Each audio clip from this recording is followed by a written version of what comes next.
মিথ্যা বলছো না তো? তুমি স্ত্রী হয়েও স্বামীকে সঙ্গ দিচ্ছ না, এই অপরাধবোধে নিজেকে আমার কাছে সঁপে দিতে চাইছো না তো? তাই যদি হয় তবে তোমার শরীরটাকে আমার চাই না। আমি পুরুষ, স্ত্রীকে একান্তভাবে পাওয়ার চাহিদা আমার আছে। তাই বলে অবিশ্বাস, অভরসা নিয়ে তাকে আমি ছুতে চাই না। আমি তোমাকে কাছে নিয়ে শান্তিতে ঘুমাচ্ছি, তাতেই চলছে আমার। ইভানের শান্ত চোখে সাহস করে চোখ রাখলো তন্ময়ী, স্পষ্ট স্বরে জানালো। আমি মিথ্যে বলছি না ইভান, আমি বিশ্বাস করি তোমাকে। ইভান গভীর পানে চেয়ে রইল তন্ময়ীর চোখ দুটোতে। সেখানে যেন পরখ করে নিতে চাইল তন্ময়ীর বলা কথার সত্য মিথ্যা। সময় অতিবাহিত হতেই নিজের দুহাতে আজলে রাখা তন্ময়ীর মুখটা নিজের আরো কাছে টেনে আনলো। ঠোঁট বসালো তন্ময়ীর ছোট্ট কপালটায়। বিয়ের রাত থেকে রোজ রাতে এই ঠোঁটের স্পর্শ সে পেয়ে চলেছে, তবে তার স্পর্শ গাঢ়ত্ব আজ যেন ভিন্ন। চোখ বুজে এলো তন্ময়ের, হাত জোড়া আপনা আপনি চলে গেল ইভানের চওড়া পিঠে। শখের নারীটার কোমল স্পর্শ পেতেই ইভান যেন এতদিনের নিয়ন্ত্রণে রাখা নিজের সত্তা হারালো। কপাল থেকে ঠোঁট ঘেঁষে নিয়ে তন্ময়ের চিকন লালচে ঠোঁটে বসালো। অনুভূতিতে মোহ হারিয়ে ইভানকে আরো আষ্টেপৃষ্টে জড়িয়ে ধরল তন্ময়ী। আশকারা পেতেই মাতাল হয়ে উঠল ইভান। সময় চলল, বাড়ল শখের নারীটাকে একান্ত রূপে পাওয়ার পাগলামি। তাতে প্রশ্রয় দিল সেই নারীটাও। শীতল শুনশান রাত, চারিদিকে মৃত্যুপুরীর মতো নিস্তব্ধ। কৌরির চোখে ঘুম নেই, অথচ সেই ভোরে ঘুম থেকে উঠে যাননি। তারপর পরীক্ষার টেনশন, এরপর বাড়ি, সেখান থেকে আবারও যাননি। শরীর প্রচন্ড ক্লান্ত লাগছে, অথচ দু চোখে ঘুম নেই। শোয়া থেকে এই পর্যন্ত এপাশ ওপাশ করেও ঘুম কিছুতেই ধরা দিচ্ছে না দু চোখের দুয়ারে। গা থেকে কম্বল সরিয়ে উঠে বসলো কৌরি। পাশে শুয়ে দাদি আপাকে একবার দেখে নিল। ওনার ঘনত্ব, শ্বাস প্রশ্বাস বলে দিচ্ছে উনি গাঢ় ঘুমে। বেড থেকে নেমে রুমের মধ্যে কিছু সময় হাঁটাহাঁটি করলো, তবুও ক্লান্ত মনকে কিছুতেই স্থির করতে পারল না। অনবরত চলা শ্বাস প্রশ্বাস কেমন রুদ্ধ হয়ে চলছে। এরকম মাঝে মধ্যে হয়, খোলা নির্মল পরিবেশ পেলে আবার ঠিক হয়ে যায়। অথচ এই রাতে যাবে কোথায়? ব্যালকনিতে গেল, তবুও যেন স্বস্তি পেল না, ভালোও লাগলো না। শেষমেশ ছাদে যাওয়ার সিদ্ধান্ত নিল, কিন্তু এত রাতে ছাদে যাওয়া ঠিক হবে কিনা এই দোনমনে কিছু সময় অতিবাহিত করলো। যখন মাত্রাধিক হাঁসফাঁস করে উঠল ভিতরটা, তখন ভাবলো ছাদে যাবে সে। তাতে যাই হয়ে যাক। গায়ের ওড়নাটা মাথায় সুন্দর করে দু পেঁচানো দিয়ে ফের গায়ে জড়িয়ে নিল। সঙ্গে চাদরটা জড়িয়ে নিল আষ্টে পৃষ্ঠে। চাদরটা গায়ে নিতেই আবারও সেই মানুষটার কথা মনে পড়ল, সাথে তার পাগলামোগুলো। আচমকা ঠোঁটের কোণ প্রসারিত হলো কৌরির। ছাদে যাবার আরেকটা রিজন মনের মধ্যে ঘুরে ফিরে চলছে, তাই মনটা অদ্ভুতভাবে টানছে সেখানে। কেন জানে না কৌরি, হয়তো কারণ সেই মানুষটা। দরজা চেপে দিয়ে ছাদের দিকে পা বাড়ালো কৌরি। ড্রয়িং রুমে নীল বাল্বের নিভু নিভু আলোতে ছেয়ে আছে চারিপাশটা। সেই আলোতে ধীর পায়ে সিঁড়ি বেয়ে উপরে উঠল সে। নমনীয় পায়ে একে একে ধাপ পার করতে থাকলো প্রতিটা সিঁড়ি। তাকে উপরে উঠতে দেখে এত সময়ের অপেক্ষিত দুটো সুগভীর স্বচ্ছ চোখ যেন সূক্ষ্ম হাসিতে জলজল করে উঠল। সেই হাসির উৎপত্তি ছড়ালো পুরো ঠোঁটের কোণ থেকে। কিচেনে থাকা মানুষটা তখন মনোযোগ দিয়ে কফি বানাচ্ছে। আজ মন যেন বলছিল কৌরি বের হবে, আর তার সাথে স্বচ্ছ অলিক এক সাক্ষাৎ হবে। আজ আর কৌরি তাকে এড়িয়ে যাবে না। সময় নিয়ে কফি বানানোয় মনোযোগ দিল নিভান, যেন তারা নেই। একটু না হয় অপেক্ষা করুক মেয়েটা। ছাদে পা রাখতেই দক্ষিণা ঠান্ডা বাতাসে কুকড়ে এলো কৌরির পাতলা শরীর। গায়ের চাদরটা আপনা আপনি আরো আষ্টে পৃষ্ঠে নিজের সাথে জড়িয়ে নিল। ছাদের বড় বড় লাইটের আলোতে আশেপাশে সবকিছুই পরিষ্কার পরিচ্ছন্ন, ঝকঝকা। কুয়াশা ঘেরা রাতের প্রকৃতি আরো মুগ্ধময়। ছাদে লাগানো গাছগুলো লাইটের আলোতে আরো চিরসবুজ, কি সুন্দর দেখাচ্ছে সবকিছু। আল্লাহর নিয়ামতের বড় একটা নিয়ামত রাত। এই রাতটা না আসলে মনে হয় দিনের গুরুত্ব, মর্মটা অনুধাবিত হতো না। চারিপাশটা নিস্তব্ধতায় ঘেরা বিশাল বড় ছাদটায় একাকী পা রাখতে শরীরটা ভিতর থেকে কেমন চমচম করে উঠল। অথচ কোনো কারণে এক মনোবলে ছাদে পা রাখলো কৌরি। ধীর পায়ে এগিয়ে গিয়ে বসলো নির্দিষ্ট বসার সেই শান বাঁধানো জায়গায়। হাত দুটো কোলের মধ্যে নিয়ে কিছুটা জড়সড় বসলো। আজ আকাশে স্বচ্ছ একটা মস্ত বড় থালার ন্যায় চাঁদ উঠেছে। কি সুন্দর পরিপূর্ণ অবয়ব তার। আশেপাশে আজ তারার মেলা নেই, বিধায় ওই আকাশে তার ঝলসানো পূর্ণ রূপটা যেন আরো ঝলমল করছে। আর তার ঝলসানো রূপের মধ্যে স্পষ্ট ফুটে উঠেছে সেই ছোটবেলায় শোনা দাদি আপার মুখের অবাস্তব অলৌকিক গাছটা, যে গাছের নিচে এক বুড়ির বসবাস। ছোটবেলায় গল্পটা অতি সত্যায়িত, অতি বাস্তব মনে হলেও বড় হয়ে তার সত্যায়িত মিলল পুরো অবাস্তব এক কল্পকাহিনীতে। মৃদু হাসলো কৌরি। তা মিলিয়ে গেল পুনরায় ঠোঁটের বাঁকে। হঠাৎই কারো উপস্থিতি অনুভব করলো। মুহূর্তে হৃৎপিণ্ডের ধুকপুকানি, অস্বাভাবিকতা টের পেল। তার সাথে টের পেল মানুষটাকে। গায়ের তীব্র সুগন্ধটাও জানিয়ে দিল সেই মানুষটা এসেছে। ভিতরে ভিতরে একটু সংকুচিত হলেও নরণচরণ করল না কৌরি। সেভাবে চুপচাপ বসে রইল। তার ষষ্ঠ ইন্দ্রিয় বলছিল মানুষটা যেন তার অপেক্ষায় আছে। ছাদে এসে মানুষটাকে না পেলেও মনে হচ্ছিল মানুষটা আসবে। নিভান এসে স্বাভাবিক দূরত্ব বজায় রেখে বসলো। হেলান দেওয়ার জায়গাটায় বেশ আয়েশ করে হেলান দিয়ে পা মেলিয়ে দিল। মুহূর্তে পায়ের সিম্পল স্যান্ডেল জোড়া খুলে তার উপর পা রেখে অন্য পায়ের সাথে পা জড়িয়ে নিল নিভান। ফের ঠোঁট ছোয়ালো কফির মগে। সেটা বেখেয়ালি এর নজরেও কৌড়ি দেখতে পেল। সহসা নিভান একটা কফির মগ তার সামনে এগিয়ে দিয়ে বলল, স্পষ্ট পরিহাস, সাথে দুষ্টু হাসির বার্তা। ভিতরটা রাগে টইটম্বর হলো, তবুও ভুলেও নিভানের দিকে ফিরল না কৌড়ি। অন্যদিকে মুখ করে শক্ত কণ্ঠে বলল, আপনি প্রচন্ড খারাপ একটা মানুষ। হাসি বিস্তৃত হলো নিভানের ঠোঁটের কোণে। নিঃশ্বাসের মৃদু শব্দ, সে হাসি পরিস্ফুট হলো। দুষ্টু মিষ্টি স্বরে ফের শান্ত স্বরে বলল, অদ্ভুত শিহরণে ছেয়ে গেল কোমল শরীরের ভিতর বাহিরটা। অনুভূতির কবলে পড়ে চোখ মুখ খিচে বন্ধ করে নিয়ে অন্য পাশে ফিরে রইল। কিছু সময় নিয়ে নিজেকে ধাতস্থ করলো। ফের চোখ খুলে কুয়াশাচ্ছন্ন রাতের প্রকৃতিতে গাঢ় নজর ফেলল। তন্মধ্যে আবারও নিভান কফির মগটা কড়ির সামনে এগিয়ে দিয়ে বলল। ঘাড় ফিরিয়ে এক পলক নিভানের দিকে তাকালো। শক্ত দৃষ্টি নিভানের মুখ পানে ফেলতে শান্ত আর নমনীয় হয়ে গেল সে দৃষ্টি। নিভান মিষ্টি হেসে তখনও চেয়েছিল কৌড়ির মুখ পানে। মাথায় সাদা ব্যান্ডেজটা আষ্টে পিষ্টে জড়ানো। শ্যাম মুখের মায়াটা যেন তাতেই চৌগুণ বেড়ে গেছে। মায়াময় দুটো সুগভীর চোখ, পুরো ও ঠোঁটের কোণের হাসির ঝলকানির প্রভাব যেন সেই স্বচ্ছ চোখ দুটোতেও ভেসে বেড়াচ্ছে। সেই সুগভীর হাসোজ্জ্বল নজরে নজর পড়তেই সারা শরীর মৃদু কম্পিত হলো। তবুও আজ আর নজর সরালো না কৌড়ি। তবে বেশিক্ষণ নজরও স্থির রাখতে পারল না। স্পষ্ট গলায় বার্তা ছুড়ল, আমার মাথা ঠান্ডাই আছে, লাগবে না আমার। আর এটা খেলে মাথা গরম হয়, এটা ছাড়া ঠান্ডা হয় বলে তো আমার মনে হয় না। উদাহরণ না হই নাই দিলাম। কথাগুলো বলতে বলতেই মুখ ফিরিয়ে নিল কৌড়ি। এলোমেলো নজর ফেলল সামনে। সেটা দেখে আরো বিস্তৃত হলো নিভানের হাসি মাখা ঠোঁট। শেষের কথার ইঙ্গিতটা যে তাকে ঘিরে সেটা স্পষ্ট। ঠোঁটের কোণে হাসি দেখে কেমন শান্ত স্বরে সেও বলল, ঘুরিয়ে ফিরিয়ে তাকে কি সুন্দর নিষ্ঠুর মানুষ বানিয়ে দিল। নিভানের মুখের দিকে অপলক দৃষ্টিতে তাকিয়ে রইল কৌড়ি। একটু আগের মোহে ডুবিয়ে রাখা মিষ্টি হাসিটা মুখে নেই। মায়াময় নিগারো দৃষ্টিটা তার আধারে আচ্ছন্ন। গায়ে হালকা টি শার্ট, তা আবার হাফ স্লিভ। শীত লাগছে না? কৌড়ি গায়ে মাথায় কি সুন্দর করে ওড়না জড়িয়েছে, তার উপরে আবার মোটা চাদর জড়ানো। তবুও ঠান্ডা ঠান্ডা ভাব ভিতরটা ছুঁয়ে দিচ্ছে। গায়ের উপর থেকে আলগোছে আস্তে ধীরে চাদরটা টেনে খুলে ফেললো কৌড়ি। পাশাপাশি বসা নিভানের কোলের উপর চাদরটা রাখলো। তড়িতেই কোলের দিকে তাকালো নিভান। ফের কৌড়ির মুখের দিকে। মেয়েটার গায়ে মাথায় সুন্দর করে ওড়না পেঁচানো। ততক্ষণে কৌড়ির গাঢ় হয়ে বসে সামনে নজর ফেললো। নিভান কৌড়ির ব্যাপারটা বুঝে চুপচাপ চাদরটা গায়ে জড়ালো। উষ্ণ চাদরটায় উষ্ণতায় কলিজার ভিতরটা পর্যন্ত ছুঁয়ে দিল। তন্মধ্যে কৌড়ি স্থির নজরটা সামনে রেখে তাকে নিষ্ঠুর উপাধি দেওয়ার কৈফিয়ত স্বরূপ বলতে শুরু করলো, দাদিয়াপা আমাকে একটা আলাদা সমীকরণের মধ্যে বেড়ে তুলেছেন। হয়তো তিনি যেমন তেমন ভাবেই গড়ে তুলতে চেয়েছেন আমায়। মা ছিলেন না, সেই শূন্য বয়স থেকে মায়ের জায়গায় আমি ওনাকে জানতে শিখেছি। হয়তো সেই কারণেই ওনার গড়া সমীকরণেই সীমাবদ্ধ হয়ে উঠেছি আমি। আমার বলা চলা দুষ্টুমি চলাচল সবকিছু একটা সমীকরণ তিনিই তৈরি করে দিয়েছিলেন।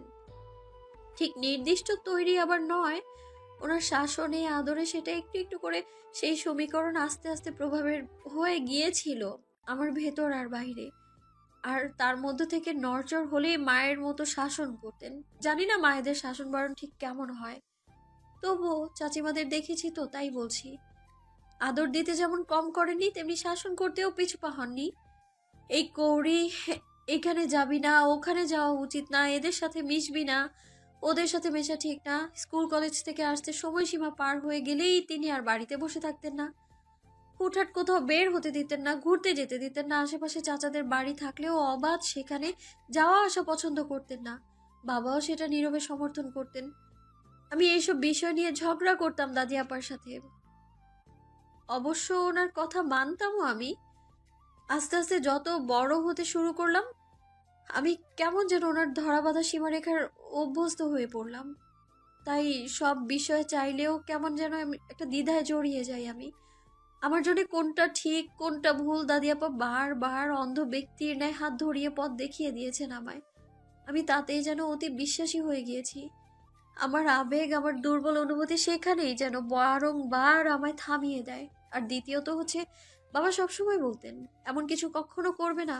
আমার পরিচ্ছন্ন ফুলের গায়ে মূর্ছা পড়ে, কেউ কখনো আমার ফুলের দিকে আঙুল তুলে আমাকে ছোট বড় কথা না বলতে পারে। মা নেই, বাবা দাদিতে মানুষ করতে পারিনি, এমন বাক্যও যেন শুনতে না হয় কখনো। বাবা আমাকে ফুল বলে ডাকতেন, আর সেই ফুলকে তিনি ঠিক কিভাবে সংরক্ষিত রাখতে চেয়েছিলেন আপনাকে আমি বলে হয়তো বোঝাতে পারবো না। বাবা স্কুল শিক্ষক ছিলেন। আমাদের গ্রামে ওনার আলাদা একটা সম্মান ছিল, শ্রদ্ধা ছিল। দাদি আপার দেয়া শিক্ষা, বাবার সম্মান শ্রদ্ধার স্থান থেকে হোক বা ওনাদের অতি আদর ভালোবাসায় তাদের দেয়া সমীকরণের বাইরে আমার আর যাওয়া হয়নি কখনো, প্রয়োজনও মনে হয়নি। আমার মনে হয় ওরকম রক্ষণ পরিবেশে বেড়ে ওঠা আমার সৌভাগ্য, যার কারণে আমার স্কুল কলেজের বান্ধবীদের খুব সংখ্যা খুব কম। কারণ আমি সেভাবে মানুষের সাথে হঠাৎ মিশতে পারি না, আর মিশুকে হয়ে উঠতেও পারি না। তবুও আপনজন প্রিয়জন বলতে যে কয়জন সীমাবদ্ধ ছিল বা আছে আমার জীবনে, আমি তাতেই অত্যন্ত সুখী। একটু থামলো কৌরি। পাশের মানুষটার অদ্ভুত শান্ত নজর তখন তার পানে। মোহিত হয়ে কৌরির কথাগুলো শুনছে এবং অনুধাবন করছে। মেয়েটাকে কত রক্ষণশীলতার মধ্যে মানুষ করা হয়েছে সেটা কৌরির কথায় বেশ অনুধাবন করতে পারছে। নিজের মন, নিজের আবেগকে নিয়ন্ত্রণে রাখার ট্রেনিং যার আগে থেকে আছে, সে কখনো তার দুর্বল আবেগে গা ভাসায়? সে তো নিজের মন আর আবেগকে প্রশ্রয় প্রাধান্য দেওয়ার আগে নিজের ফ্যামিলি আর ফ্যামিলির সম্মানের কথাকে চিন্তা করবে। এটাই তো স্বাভাবিক। কৌরিকে তার বরাবরই ম্যাচিউর মেয়ে বলে মনে হয়েছে, তাই বলে দায়িত্বশীল মানুষদের মতো এতটাও নয়। কারণ এই বয়সের মেয়েদের যতই কঠিন রক্ষণাবেক্ষণের মধ্যে রেখে মানুষ করা হয় না কেন, তাদের মন, তাদের মানসিকতা ঠিক কতটা আবেগী চিন্তাভাবনার হয় সেটা তো মান্যতাকে দিয়ে দেখা। আশেপাশে তো অভাবই নেই। যেখানে পরিণত বয়সের দিবা এখনো পাগলামি করে চলেছে, সেখানে কৌরিকে অদ্ভুত বলে মনে হলো তার। যদিও মা কৌরির এসব বিষয় নিয়ে সবসময় প্রশংসা করেন, তবুও আজ যেন অদ্ভুতই লাগছে তার। কৌরি ফের বলতে শুরু করলো। এত সময় হয়তো বুঝে গিয়েছেন আমি ঠিক কি রূপ রক্ষণাবেক্ষণের মধ্যে বড় হয়েছি। আর সেখানের ছায়া ছিলেন বাবা। বাবা আমার শুধু ছায়া ছিলেন এমনটা নয়, তিনি মাহীনা আমার মা ছিলেন, যিনি মায়ের মৃত্যুর পর চাইলেই কারণবশত হোক বা অকারণে আবার বিয়ে করতে পারতেন, করেননি। শুধুমাত্র আমার কারণে। সেখানে মায়ের ভালোবাসা গুছিয়ে রাখার অবদানও কম নয়। তিনি আমার সুখ অসুখের সঙ্গী ছিলেন। যদিও প্রতিটা বাবা মা তার সন্তানের সুখ অসুখের সঙ্গী হয়েই থাকেন, কিন্তু একটা মাহীনা সন্তানের সুখ অসুখের সঙ্গী হওয়া সহজ কথা নয়। আমার ভালো মন্দ আপনজন বলতে সবটা তাকেই ঘিরে। আমার সম্মান, আমার শ্রদ্ধাবোধ সবটা আমার কারণেই। সেই ওনাকে কেউ অসম্মান করে কথা বলুক, নিচু দেখাক, বা আমার কোনো কর্মে ওনাকে ছোট হতে হয়, এগুলো আমি আগেও চাইনি, এখনো চাই না।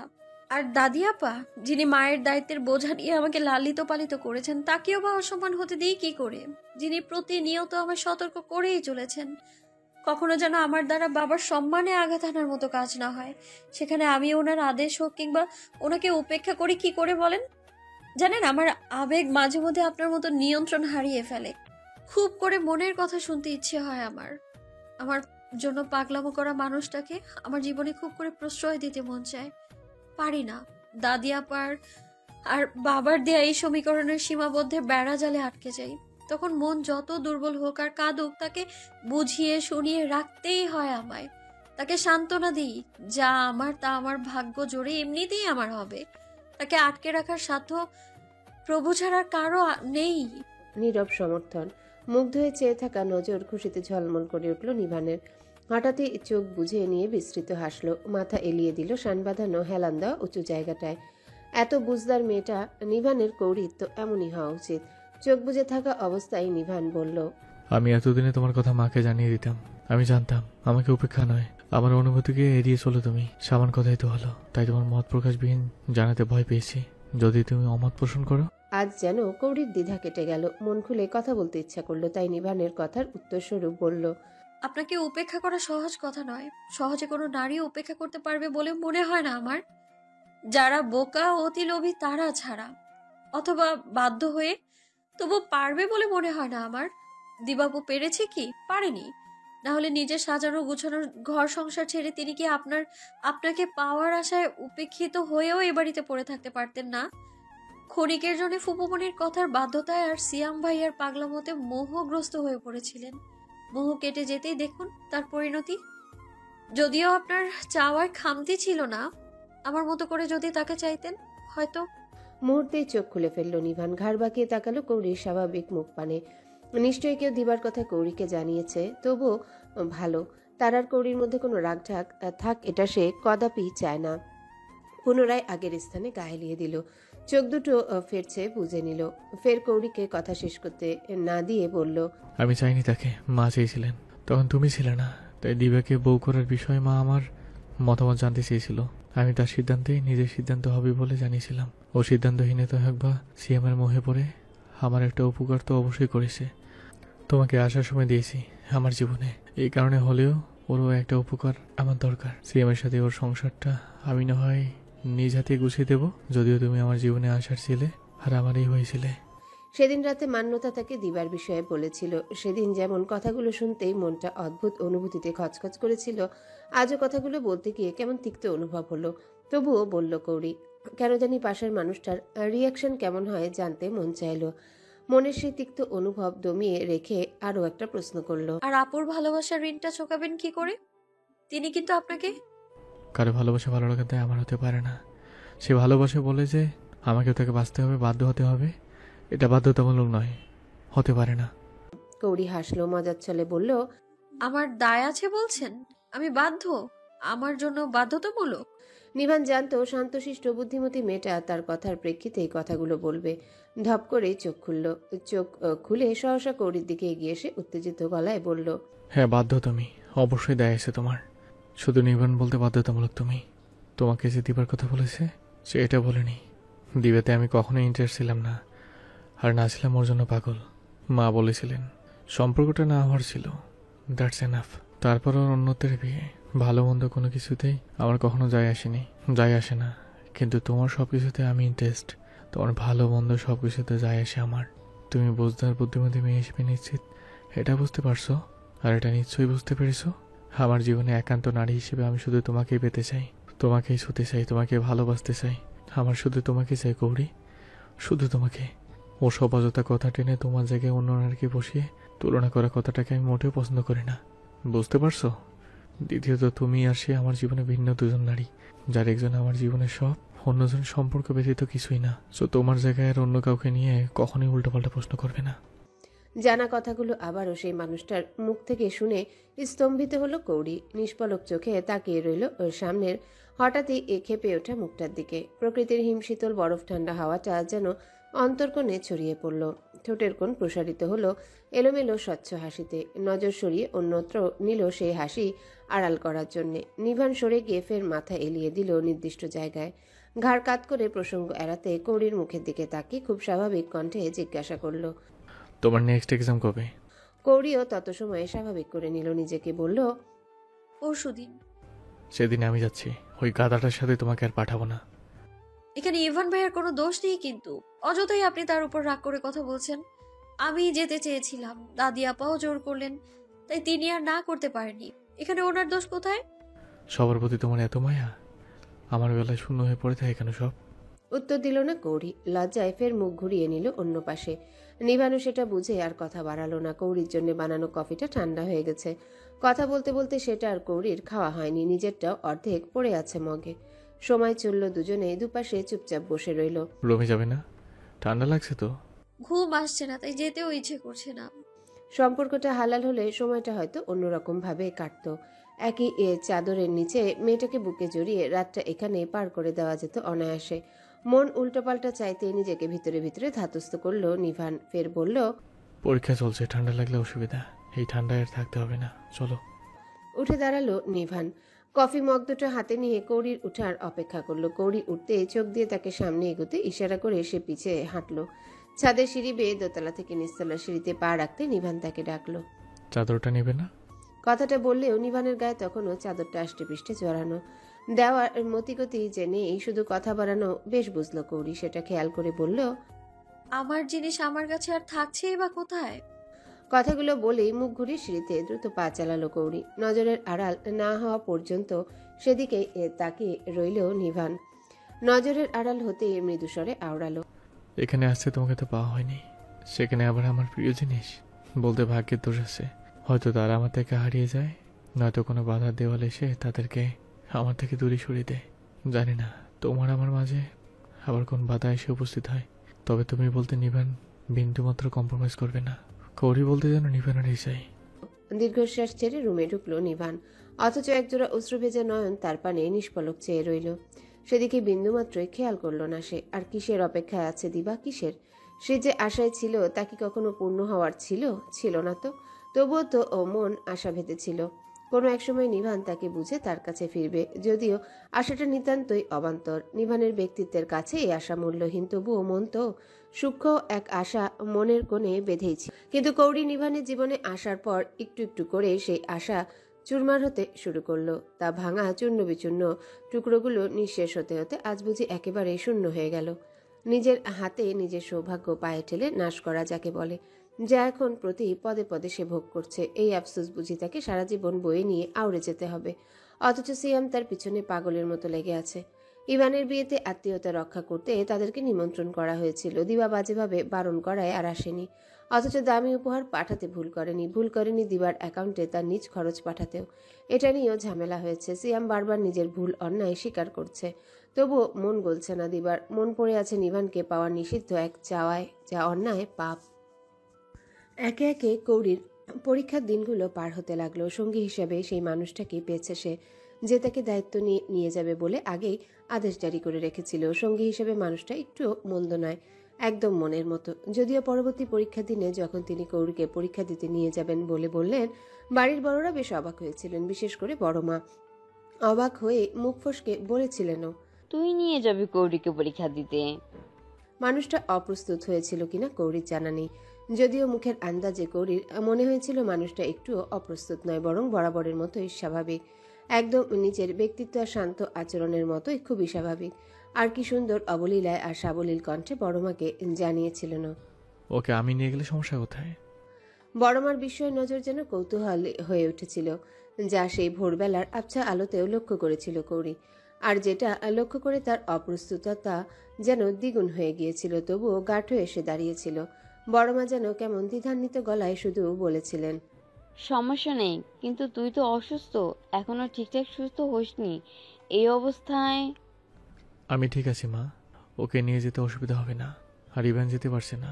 হাফিজ ভাইকে দিয়ে একটা মেয়েকে এভাবে এত দূর একা ছাড়া ঠিক না। আমি অত্যন্ত ভরসা পাচ্ছি না। ইভান ভাইয়াকে আগে থেকে কি বলে রেখেছিল কৌরির বিশেষ জানা নেই, তবে সেদিন সকালে ইভানকে উঠতে দেখেনি কৌরি, তাই বিশেষভাবে আর কিছু বলেওনি বড়মা। তবে এ কেমন যেন ওনার নজর থেকে কৌতূহলই সরছিল না। সেটা বুঝে ভিতরে ভিতরে কৌরি যে কি অপ্রস্তুত হয়েছিল, সাথে লজ্জায় আড়ষ্টতায় মনে হয়েছিল মানুষটা তার সাথে যেতে না করুক। তবে তিনি যেতেও না করেনি, আবার কৌরির মুখ ফুটে কিছু বলা হয়নি বিধায় যেতে হয়েছিল তাকে।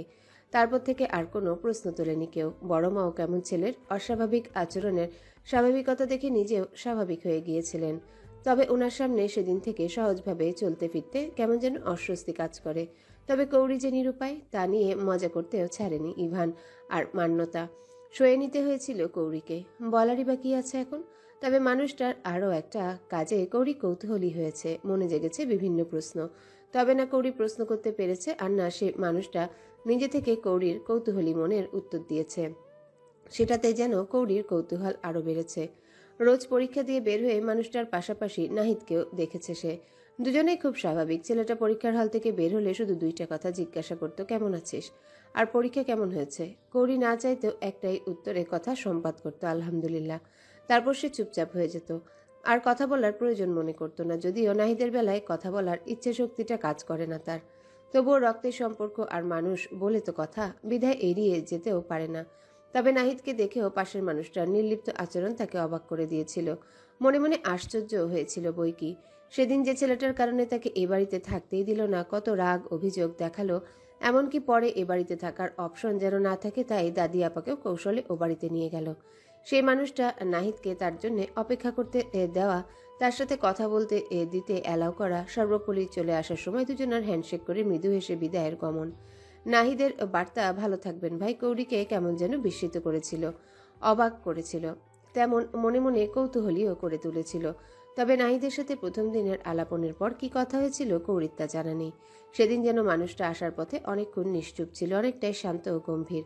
কৌরির সাথেও কম কথা হয়েছিল, যদিও তার প্রয়োজনে অপ্রয়োজন সবকিছুর খেয়াল রেখেছিলেন মানুষটা। তবুও কেমন অদ্ভুত শান্ত লেগেছিল মানুষটাকে। তাই চেয়েও আর নাহিদের বিষয় নিয়ে কৌরি প্রশ্ন করতে পারেনি। তবে সেদিন বাড়িতে এসে দাদি আপাকে প্রশ্ন করতে ভোলেনি কৌরি। নিজের কৌতূহল দমাতে না পেরে জিজ্ঞাসা করেছিল, তোমার নাতি হঠাৎ এত ভালো হয়ে গেল কি করে? যেখানে মেজমাও আশা ছেড়ে দিয়েছিলেন ওই ছেলে মানুষ হওয়ার নয়, সেখানে ওনার এত পরিবর্তন কি করে হলো? নাকি লোক দেখানো? শেষ কথাটাই কেমন ভৎসনা ছিল। বৃদ্ধা প্রথমে না বুঝে প্রশ্ন করলেন, কার কথা কইছিস? নাহিদের? হুম। বৃদ্ধা দীর্ঘশ্বাস ছাড়লেন, ফের বললেন, তোর মতো আমারও প্রথমে ওর ভালো মানুষই দেখা অবিশ্বাস হইছিল। আরশাদকে নিয়ে নাহিদ যেদিন এ বাড়িতে আইলো না, আমি তো জানতাম না, তুই কইলি তাই জানতে পারলাম। সেদিন এখান থেকে যাবার পর কারোর সাথে কথা কয় নাই। ঘরের দরজা বন্ধ কইরা সারা রাত নাকি নেশা ভান করছে, সাথে ঘরের জিনিসপত্র ভাইঙা তছনছ করছে।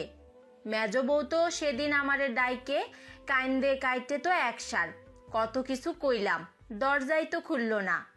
অন্য দিনের মতো মুখ চালাইলো না। পরের দুদিন খাওয়া নাওয়া বাদ দিয়ে ঘুম। মেজ বউ তো কাঁদতে কাঁদতে সাপ সাপান্তরও করলো।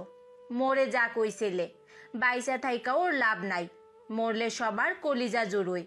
মা তো মুখে হাজার সাপ সাপান্তর করলেও অন্তরে তো উল্টো দোয়া গায়। সেখানে সন্তানের জন্য দরদ মায়া ভরা। যাই হোক, দুদিন বাদে ঘর থেকে বাইর হইল। এই দুদিন না খাইয়া না দাইয়া বাঁচলো কি করে আল্লাহই জানে। তবে ছেলেটার মুখের দিকে তাকানোই গেল না।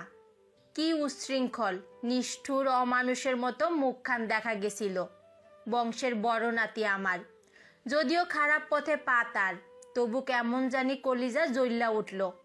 সেদিনও কারোর সাথে কোনো কথা না কইয়ে ভর সন্ধ্যায় গোসল সেরে ভাত খাইতে বইছিল। কি হয়েছিল কি জানি, ভাত সামনে নিয়ে গলা সেরে হু হু করে কাইন্দা দিছিল। গালে তুলতে গিয়েও গালে তুলে নাই ভাত। পাশে মেজ বউ দাঁড়ানো ছিল, তাকে জড়াইয়া ধইরাও কাঁদলো, বারবার মাফ চাইলো। কি হইল ওর তারপর? ভাতের থাল রাইখা সে অবস্থায় তোর আব্বার কবরস্থানের সামনে গিয়াও কাঁদলো, মাফ চাইলো বারবার। আবল তাবল এটা ওটাও কইল। সে সময় কেমন তারে যেন পাগল পাগল বইলা মনে হইল আমার।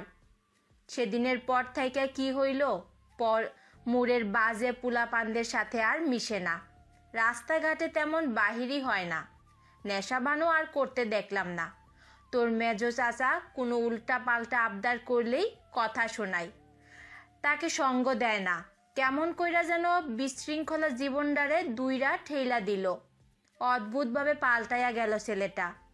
একদিন তোর ঘরে আইসাও তো হা হুতাশ করে কাঁদলো। যে ছেলে জীবনেও আমার ভালো মন্দ খোঁজখবর লয় নাই কখনো, সেই ছেলে আমারে নিয়ম কইরা খোঁজখবর নেওয়ান শুরু করলো। কি স্বভাবের ছেলে ছিল আর কি হইয়া গেল। আমিও একটু একটু কইরা তারে বিশ্বাস করতে শুরু করলাম। প্রথম তো আমার মনে হইল ও তোরে পাওয়ার লাইগা এমন ভালো মানুষ সাজছে। পরে ওর কথাবার্তায় ব্যবহারে সেটা আর মনে হইল না। একটু থামলেন বৃদ্ধ, ফের বললেন, দেখলি না সেদিন আসবার সময় কি কইল? সব তো গুছাইয়া দিল ও, আসতেও তো বাধা নিষেধ করলো না। আরও আমি আসতে চাইলাম না দেখা কইল, ওর পরীক্ষা চলছে দাদি আপা, তুমি ওর কাছে গিয়ে থাকলে ওর মন ভালো থাকবে, পরীক্ষা ভালো হইব। তাই ওর ভালোর জন্য ভাইবা ওর সাথে যাও। আমি তো আরও মনে মনে ভাইবা রাখছিলাম, নাহিদ যখন ভালো পথে ফিরছে তোরে নিয়ে বাড়িতে রাখবো। জাহিদরেও ফোনে সেই কথা কইছিলাম, সে মানা কইরা দিল। কেন জানি রাজি হইল না। বিপদের সময়ের বন্ধু বইলা কথা, সে না করলে কি আর জোর করা কথা কহন যায়? নিজের মাইয়াদের মতো হয়তো তোর উপরেও মায়া পইরা গেছে, এজন্য হয়তো মানা করছে। তয় এবার তোরে নিয়ে যাবার কথা কইমু। বিপদ যখন নাই, পরের বাড়িতে ঝামেলা হইয়া থাইকা লাভ আছে? সত্যি কি তবে ছেলেটা ভালো পথে ফিরল? দাদি আপার বুদ্ধি জ্ঞান নজরভঙ্গি না হয় দুর্বল হয়ে পড়েছে, যদিও সেটা মন থেকে মানে না করি কথার কথা। তবে নিভার নামের মানুষটা, যার তীক্ষ্ণ বুদ্ধিমত্তায় বিশাল এক ব্যবসা চলছে, কত শত কর্মচারী তার আয়ত্তাধীন, যার সূক্ষ্ম নজরে চলছে ব্যবসার প্রতিটা কার্যক্রম, সেই মানুষটার নজরভঙ্গি জ্ঞান বুদ্ধি বিবেচনা নিশ্চয়ই ভুল হবে না। আর ভুল যদি হতো তবে ওই বুদ্ধিমান ব্যক্তিটি নিশ্চয়ই ওই ছেলেটার সাথে স্বাভাবিক চেনা পরিচিতর মতো আচরণ করত না। দুদিনের সাক্ষাতে অমায়িক বন্ধুত্বপূর্ণ আচরণ তাদের মধ্যে না হলেও হয়েছে তো কিছু একটা। তা না হলে দুজনের মধ্যে যেভাবে কথা হতে দেখেছে কৌরি, সেটা অন্তত নিভানের মতো মানুষের পক্ষে এত সৌজন্যতা দেখানো সম্ভব নয়। তাও আবার এটা জেনে যে ওই ছেলেটা কৌরিকে পছন্দ করে, কৌরিকে চায়। সেখানে নিভান দেখাবে সেই ছেলেটাকে সৌজন্যতাবোধ কৌরি নিজেও আশা করে না। তবে কি সত্যি বিপদ ছেড়ে সুপথে ফিরেছে ছেলেটা?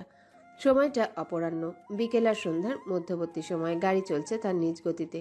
বিশাল বড় পিচঢালা রাস্তার দুপাশের হাজারো দোকানপাট রেখে শাসা করে চলেছে গাড়িটা তার নিজস্ব গন্তব্যে। ক্লান্ত চোখে খেয়ালি নজরে সেটা দেখছে কৌরি। মুহূর্তে সেই দোকানপাট পিছে ফেলে সবুজ অরণ্যে ঘেরা বিস্তৃত বিল নজরে পড়ল কৌরি। গাঢ় সবুজ ধানের পাতায় মাইল কি মাইল বিলে পরিপূর্ণ। হঠাৎ গাড়িটা ব্রেক কষতেই হুঁশ ফিরল, এমনভাবে পাশে ফিরল কৌরি। ফ্যাকাশে নীল কালারের একটা জিন্স হাফ টি শার্ট পরা, তাতে শক্তপোক্ত লোমযুক্ত হাত দুটো পরিস্ফুট আকর্ষণীয়। ফর্মাল ড্রেসের সাথে মানুষটা ঘড়ি পরল কেন জানি সাধারণ ড্রেসের সাথে পরে না, তাই হাতটা ফাঁকা। সাধারণ মাথার ঘন কালো চুলগুলো পরিপাটি। সুন্দর শ্যামলাটে স্বচ্ছ একটা মুখ, ক্লান্তি নেই সেই মুখে, একদম সতেজ স্বচ্ছ।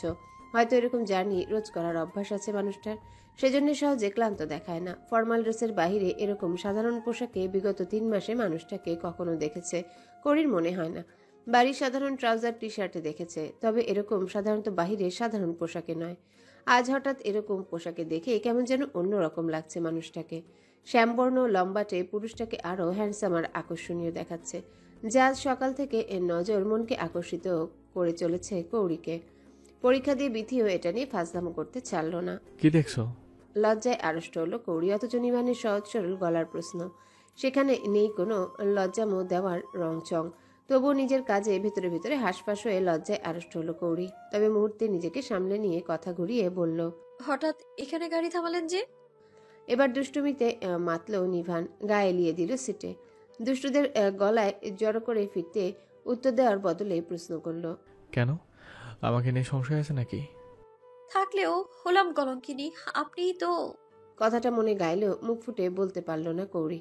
নিভানের স্বচ্ছ নজরে এক পলক নজর রেখে পাশে খোলা জানালায় নজর ফেলল। স্বভাবসুলভ নরম অথচ স্পষ্ট গলায় বলল, আমি কৌরি। আমি নিজেকে শুধু একজন পুরুষের জন্য সব হারাম স্পর্শ থেকে এমনভাবে বাঁচিয়ে রেখেছি আপনি ভাবতেও পারবেন না। সেখানে সেদিন যদি নাহিদ ভাই আমাকে ছুতো, আজ হয়তো আমি এখানে থাকতাম না, আপনার সাথেও না। এতদিন আমার জায়গা থাকতো নিরালয় কবরে। তারপর ঝড় বর্ষার ওই দিন যদি ওই ছেলেগুলোর শিকারী হয়ে যেতাম, নিজেকে এক মুহূর্ত বাঁচিয়ে রাখার চেষ্টা করতাম না আমি। সেখানে আপনার প্রতি বিশ্বাস, ভরসা, স্পৃহা জানতে চাইছেন আপনি? আপনার প্রতি বিন্দু মাত্র সংশয় রেখে আমি আপনাকে বিশ্বাস ভরসা করিনি। স্পষ্ট উত্তর। চোখ বুজে কৌরির নিজের প্রতি অগাধ বিশ্বাসের স্মৃতিমধুর প্রতিটা শব্দ শুনল নিভান। ঠোঁটে লেগে থাকলো তার অমায়িক হাসি। সময় ঘনিয়ে যেতেই বলল, পরশুদিন তোমাকে সময় দিতে পারবো না, অফিসের কাজে ঢাকার বাড়ি যেতে হবে, থাকতে হবে 2-4 দিন। সমস্যা কোথায়? ইভান ভাইয়া তো আছেন, ভাইয়া না আসতে পারলে হাফিজ ভাইয়া আসবেন। নিজের কথার প্রেক্ষিতে এরকম উত্তর মোটেও আশা করেনি নিভান। তবে কৌরি বলে কথা, উত্তর তো এরকমই আসবে। চোখ খুলল ইভান, অভিযোগ হানল, তুমি আমার ক্ষেত্রে প্রচুর উদাসীন করি। বিস্তৃত বৃহৎ মাঠের দিকে নজর তখন কৌরির। সূর্যটা পশ্চিম আকাশে ঢলে পড়ছে, নিভু নিভু ভাব তার। বিস্তৃত সবুজ মাঠে সেই নিভু নিভু গাঢ় কমলা ভাব আলোটার আলো এসে পড়েছে। কি সুন্দর অপরূপ সৌন্দর্য তার। নিভানের অভিযোগে হাসল কৌরি, সেটা দেখতে পেল না নিভান। ফের অভিযোগ করার আগেই কৌরি বলল, নাহিদ ভাইয়ের সাথে আপনার এমন বন্ধুসুলভ সম্পর্ক তৈরি হলো কি করে? কৌরির হিজাবে মুড়ানো মাথাটার পিছনটা ছাড়া কিছুই দেখতে পাচ্ছে না নিভান। সেদিকে নিষ্পলক কিছু সময় তাকিয়ে থেকে চোখ বুজে নিল। মুহূর্তেই নাহিদের বলা একটা কথা বারবার কানে বাজতে লাগলো, আমি আপনার মতো করে ওকে চাইতে পারিনি, তাই ও আপনার হয়ে গেছে। হয়তো হওয়ারই ছিল, তবে রক্তের সম্পর্কিত আপনজন হিসাবে আমাকে ওর ভালো মন্দ খোঁজখবরটুকু অন্তত রাখতে বাধা দেবে না ভাইয়া, প্লিজ। স্বচ্ছ চোখ দুটো দিয়ে যখন তার মতো কৌরির জন্য পরীক্ষার হলের বাইরে অপেক্ষা করছিল ছেলেটা, নিভানের মনে হয়েছিল তার মতোই ছেলেটাও তার বোন অথবা প্রিয়জনের জন্য অপেক্ষা করছে। মনে মনে ভালো লেগেছিল। তখনও নাহিদকে সে চিনতে পারেনি। নিজের দেখা উশৃঙ্খল অভদ্র ছেলেটার এমন ভদ্র স্বচ্ছ রূপ। চেনা কি যায়? তারপর যখন দেখলো ছেলেটার অপেক্ষা নিভানের প্রিয়জনকে ঘিরে, তখন মনে হলো ছেলেটাকে ইচ্ছে মতো মেরে ধরে শেষ করে দিতে। ক্রোধে জ্বলেছিল শুধু ভিতরে ভিতরে। তবে কারণ থাকলে হুটহাট কারো ওপর রেগে যাওয়া বা রাগ দেখানো যায় না, আর পাবলিক প্লেসে সেটার বহিঃপ্রকাশ ঘটানো তো আরও অযৌক্তিক, অসঙ্গতিপূর্ণ। বিধায় দাঁতে দাঁত চেপে শুধু নিজেকে নিয়ন্ত্রণে রাখার চেষ্টা করে গিয়েছিল। কৌরির জন্য অপেক্ষিত নজর শুধু তার হবে, সেখানের ভাগিদার কেউ নয়, হতে পারেও না। আর সেই হতে পারাটা যেন গায়ে শুলের মতো বিচ্ছিল তার। তবে ক্রোধিত হওয়া নিজেকে নিয়ন্ত্রণে রেখে শুধু নিশ্চুপ ছেলেটার সাথে কৌরির আলাপন দেখেছিল। পরের পরীক্ষার দিন যখন ছেলেটা নিজ ইচ্ছেতে তার সাথে অমায়িক হেসে আলাপন জুড়ল, কেন জানি নিভান সেই হাসিতে, সেই চাহনিতে কোনো ছলনা দেখেনি, অতি চালাকি খুঁজে পায়নি, যেটা সে মনে মনে অনুভব করেছিল। এক পর্যায়ে ছেলেটার কথায় তার সাথে আশেপাশে ঘুরল, চা খেলো। তবুও ছেলেটার কোনো কাজ অসঙ্গত পূর্ণ লাগেনি তার, যেটা নিভান তার চতুর বুদ্ধি নজর দ্বারা খুঁজে চলছিল। অথচ ওই ছেলেটার সাথে কখনো নিজের না দেখা হোক, কখনো তার ছায়া মারাতে না হয়, মনে প্রাণে এটাই চেয়ে এসেছিল নিভান। তার পরিবর্তনে হয়ে গেল নিদারুণ এক অদ্ভুত সম্পর্ক। বন্ধুত্বপূর্ণ সম্পর্ক না হলেও কেমন যেন সুপরিচিত একটা সম্পর্ক হয়ে গেছে, যেটা নিভান চায়নি, একদম চায়নি। অথচ সেদিন ছেলেটাকে নির্দ্বিধায় বলল, আমি আপনার মতো করে ওকে চাইতে পারিনি, তাই ও আপনার হয়ে গেছে। হয়তো হওয়ারই ছিল, তবে রক্তের সম্পর্কিত আপনজন হিসাবে ওর ভালো মন্দ খোঁজখবর টুকু রাখতে অন্তত বাধা দেবেন না ভাইয়া, প্লিজ। ছেলেটার ওই সম্পর্কিত ভাইয়ের আড়ালে আলাদা চাওয়া ছিল, সেটা নাহিদের কথার ভাঁজে স্পষ্ট টের পেয়েছিল নিভান। কৌরিকে ভালোবাসে ছেলেটা, কৌরিকে চায়, এটা যেন নাহিদের উপস্থিতিকে অসহ্য করে তুলেছিল তাকে। শরীরের জ্বলন ধরে গিয়েছিল, নিজের নিঃশ্বাসকে পর্যন্ত ভারী লেগেছিল নিভানের। ছেলেটাকে খুন করে ফেলতে ইচ্ছা করছিল, কিন্তু চাইলে কি সব ইচ্ছা পূর্ণ করা যায়? তার যে কৌরিকে নিয়ে সংসার করার অনেক ইচ্ছে, কত কত ইচ্ছে। উফ, এই আকুতি সে কাকে জানায়, কি করে জানায়? সেদিন ছেলেটা চলে যাওয়ার সময় আরও একটা কথা বলেছিল, ওকে ভালোবাসার জন্য আলাদা করে ওর থাকাটা আমার প্রয়োজন নেই, ওকে প্রয়োজন নেই। খড়কুটো দিয়ে যেন সযত্নে কেউ বুকের ভিতরে আগুন জ্বালিয়ে দিয়েছিল। কথাটা উপলব্ধি করতেই এমনই অনুভব করেছিল নিভান। কৌরির প্রতি ভালোবাসা কি নিগারও সেটাও অনুভব করতে পেরেছিল। তবে ওর চাইলেও কি আর না চাইলেও কি, কৌরিকে যে নিভানের চায়, সেখানে বিন্দুমাত্র কম্প্রোমাইজ চলবে না। মনের কুঠুরিতে জ্বলন, পচন ভাঙন যাই ধরুক, কম্প্রোমাইজ চলবে না। সন্ধ্যা নামছে, বাড়ি যেতে হবে তো। কৌরির প্রসঙ্গ বদলানোর কারণ নিভানের নিশ্চুপতা। নিশ্চয়ই কথাগুলো প্রকাশ করতে চাইছে না, তাই চুপ। কৌরিও জোর করে উত্তর পেতে চাইল না। কিন্তু নিভানের কি হলো? খুব শান্ত গলা একটু একটু করে শব্দ সাজিয়ে বলল, নাহিদকে আমি প্রথম দিন চিনতে পারিনি, তবে কারোর জন্যে ওর স্বচ্ছ অপেক্ষা আমার ভালো লেগেছিল। তোমার জন্য অপেক্ষা। আমার মন আমাকে কখনো ক্লান্ত হতে দেয় না, বিরক্ত বোধ করায় না, অস্বস্তি ধরায় না। আমার অপেক্ষার নজরভঙ্গিটা আমি যেন ওর নজরেও দেখতে পেয়েছিলাম। বিষয়টা আমার সে কারণেই ভালো লেগেছিল। তবে আমি যদি জানতাম আমার মানুষটার জন্য অপেক্ষা করছে ও, বিলিভ মি, ওকে ওখানে আমি কিছুতেই দাঁড়িয়ে থাকতে দিতাম না, কখনোই না। তোমার সাথে ওর ভালো মন্দ আলাপনটা দেখে ওর নাক মুখ ফাটিয়ে দিতে ইচ্ছা করছিল। আমার সেদিনও ভালো লাগেনি, আজও ভালো লাগেনি, কখনোই ভালো লাগে না তোমার সাথে ওর আলাপন। তবে তোমার প্রতি ওর আচরণ আমাকে অধ্যত, অভদ্র, অসভ্য হতে দেয়নি। আমার ভিতর থেকে বাধা দেয়। আমি চেয়েও পারি না নিজের অধ্যত্বের সীমাটা পার করতে।